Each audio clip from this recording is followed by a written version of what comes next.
वाहिगुरु जी का खालसा वाहिगुरु जी की फतेह। आज का हुक्मनामा धन धन श्री गुरु ग्रंथ साहिब जी महाराज जी का सचखंड श्री हरमंदर साहिब पटना साहिब जी से लिया गया है।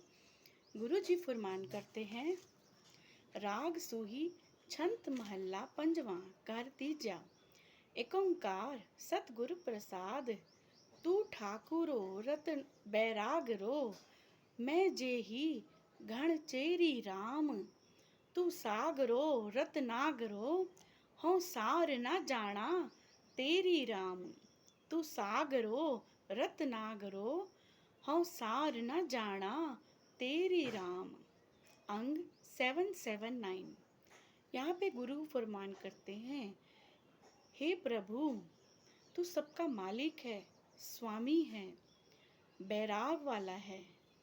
मेरे जैसे तेरे अनेक दासियां हैं।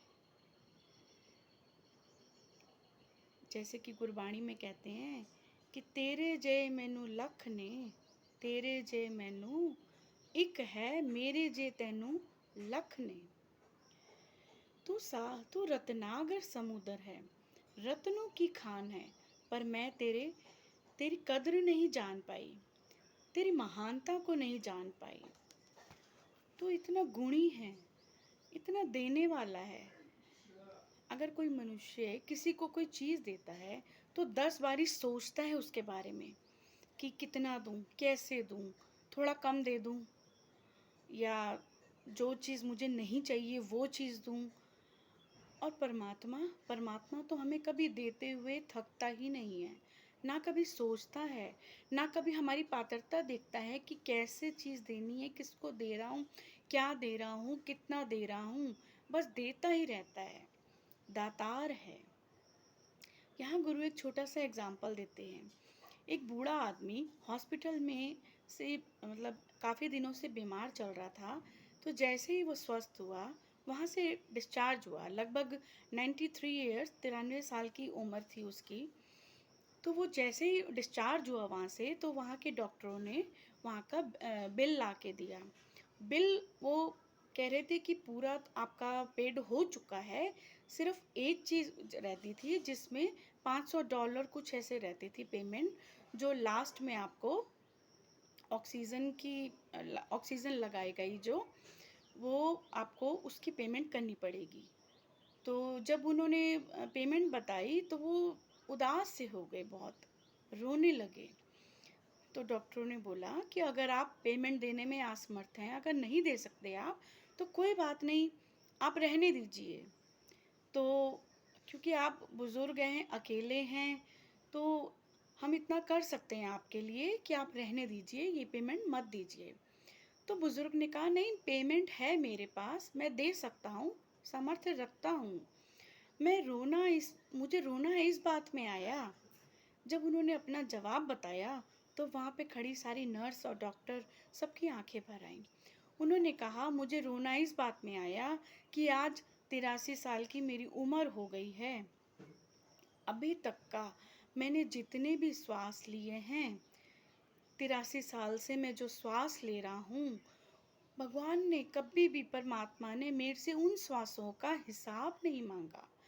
कभी भी ये नहीं पूछा कि तूने कितने श्वास जी लिए, तूने कैसे करा, मुझे इसका हिसाब दे, मुझे इसकी पेमेंट कर, मुझे उसका किराया दे।